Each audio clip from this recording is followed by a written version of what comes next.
90 డిగ్రీస్కి మన స్థలం లేనప్పుడు డోర్ అనేది తింపి పెట్టాలా అనే క్వశ్చన్ వస్తుంది. అంటే ఫర్ ఎగ్జాంపుల్ 90 డిగ్రీలకు ఉంది సార్, 90 డిగ్రీలు మా ఇంటికి ఈశాన్యంలోకి వస్తుంది, అప్పుడు మేము డోర్ తీసుకెళ్ళి ఈశాన్యం పెట్టాలా? ఈ ప్రశ్న చాలామంది అడిగారు. 100% పెట్టాల్సిన అవసరం లేదండి. మూల ద్వారాలు దారిద్ర్యం అనేది మీరు మైండ్లో పెట్టేసుకోండి.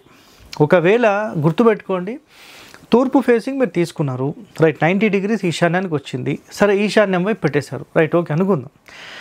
ఉత్తరం వైపు అప్పుడు ఏమవుతుంది? వాయువ్యం వైపు వెళ్తుంది, మరి డోర్ అక్కడ పెడతారా? పడమర వైపుకి వెళ్ళండి, నైరుతిలో డోర్ కరెక్ట్ 270 డిగ్రీస్ వస్తుంది, మరి అక్కడ డోర్ పెడతారా? అర్థం చేసుకోండి ఒకసారి.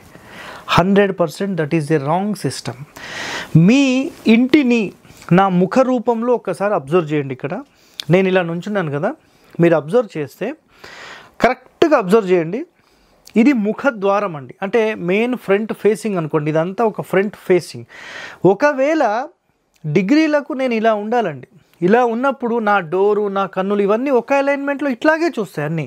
బట్ నా ఇంటిని ఒక 20 డిగ్రీస్ నేను ఇట్లా టర్న్ చేసినప్పుడు ఆటోమేటిక్గా ప్రతిదీ ఈ డిగ్రీస్తో పాటే టర్న్ అయింది.